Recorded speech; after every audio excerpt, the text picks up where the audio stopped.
Please help me to reach 500 subscribers. It happened on a quiet Tuesday evening. Her message appeared on my phone like it didn't matter at all. I'm having dinner with my married boss. Totally harmless. Don't wait up. She wrote it the way someone shares the weather, casual, effortless, confident.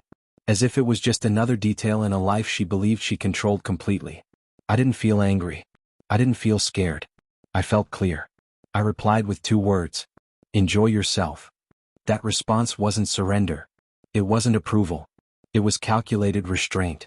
She was waiting for jealousy, confrontation, panic, anything that would reassure her she still had leverage. Instead, she got nothing. And nothing unsettles manipulation more than silence. While she prepared for an evening of smiles and excuses, I opened our chat history. I reread everything. The late-night messages. The emojis. The subtle flirting dressed up as professionalism. Then I copied it all. Every message. Every word. And I sent it, directly to his wife. Along with one sentence. Is this your husband? Then I put my phone down. The silence that followed wasn't peaceful. It was heavy. That's the kind that stretches time and fills the room with anticipation. 10 minutes passed. Then my phone lit up with a voicemail. I didn't listen alone. I pressed play and let her hear it. The voice on the other end was steady but shaking, confused, furious, devastated. There was no yelling, no theatrics. Just disbelief and certainty colliding at once. Truth has a way of sounding merciless when it arrives uninvited. I said nothing. I didn't need to. Her posture changed instantly. Fingers frozen mid-text. Eyes wide. Jaw clenched as the reality she never planned for finally arrived. Every playful message she sent thinking it was harmless now had weight. Her innocent dinner had a witness. And consequences. She tried to react, scrambling for explanations that didn't exist yet. I watched calmly as she searched for a lie strong enough to undo what had already been exposed. There wasn't one. She started typing frantically. It's not what it looks like. He's just a friend. I swear nothing happened. I didn't respond. Silence did more damage than any argument ever could. Panic replaced confidence. The woman who had texted me so casually earlier was gone. In her place stood someone realizing, too late, that control only exists when secrecy does.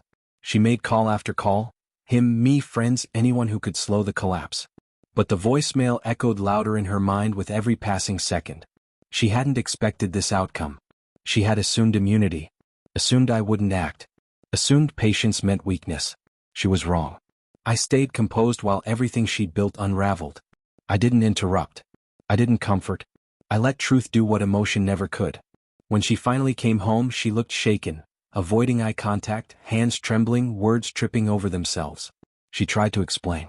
Tried to soften it. Tried to rebuild something that had already fallen apart. I listened. Calmly. No shouting. No accusations. Just presence. That unsettled her more than anger ever would. She cried. She begged. She pleaded for understanding. I gave her one sentence. You crossed boundaries. Now you're facing the consequences. There was no instant forgiveness. No quick resolution. What she had broken couldn't be repaired with tears. As the night went on, she admitted what mattered most. She never thought I would do anything. That admission said everything. I told her trust isn't negotiable and accountability isn't optional. Every message she thought meant nothing had become proof of her choices. No explanation could erase that. By the end of the night, the illusion was gone. The safety of secrecy no longer existed. And I didn't rush to fix what she destroyed. I stayed steady. Silent. Precise. For the first time, she understood the difference between restraint and weakness.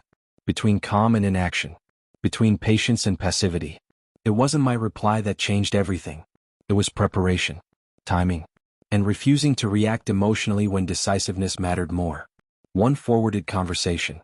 One sentence. One voicemail. That's all it took. Whether the marriage survives is still uncertain. But one thing is permanent, she will never confuse silence for indifference again. I learned something too.